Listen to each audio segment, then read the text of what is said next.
خدا کی قسم اس اولاد کے بھاگ جاتے ہیں جس کو ماں باپ پر خرچ کرنے کا موقع ملتا ہے۔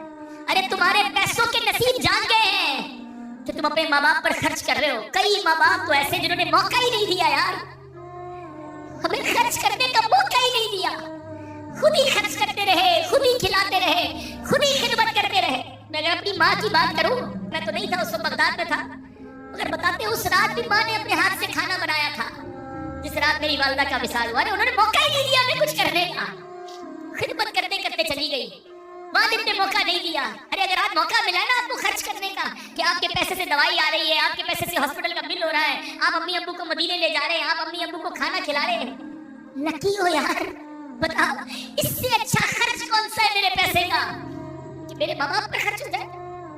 حساب تو کرو کتنا بڑا قرضہ ہے آپ پر، بچپن سے لے کر اگر 30 سال 25 سال 40 سال کا بیٹھا، حساب تو کرو کتنے ہزاروں کتنے لاکھوں کتنے کروڑوں انویسٹمنٹ کی انہوں نے ہم پر۔ آج تھوڑے پیسے کے لیے میرا منہ بن جاتا ہے؟ نہیں میرے پیارے اسلامی بھائی، اللہ کے رسول کو میں نے فرماتے ہوئے سنا کہ پوری امت کا ایمان، سارے زمین والوں کا ایمان اگر وزن کیا جائے، سب کا ایمان ایک پلڑے میں رکھا جائے اور ابو بکر کا ایمان ایک پلڑے میں رکھا جائے تو سب کے ایمان پر ابو بکر کا ایمان وزنی اور بھاری ہوگا۔ اب یہاں ذرا سن لیں آپ، کون کہہ رہا ہے؟ ابو بکر صدیق کے ایمان کی گواہی حضور دے رہے ہیں۔ بیان کون کر رہے ہیں؟ مولا علی۔ بیان کون کر رہے ہیں؟ سیدنا ابو ہریرہ۔ کیا سارے زمین والوں کا ایمان ایک طرف، ابو بکر صدیق کا ایمان سب سے وزنی کس کا ایمان؟ قتل اور زنا سے بڑا گناہ کون سا ہے؟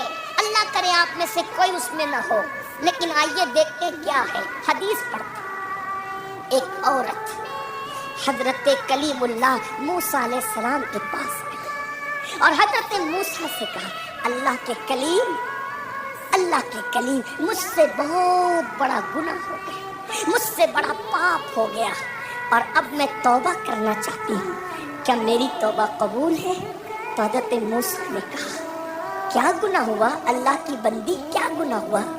تو اس نے کہا، اللہ کے کلیم مجھے بتاتے ہوئے شرم آتی ہے، میں آپ سے کیا بتاؤں؟ آپ نے فرمایا بتا تو، تاکہ مجھے پتا چلے کہ تو نے کیا کیا ہے، تاکہ میں تجھے امید بندھاؤں، میں تجھے امید دلاؤں، تاکہ تیری توبہ کی قبولیت کی تجھے بشارت سناؤں۔ اس عورت نے کہا، اے اللہ کے کلیم میں نے زنا کیا، کسی کے ساتھ منہ کالا کیا۔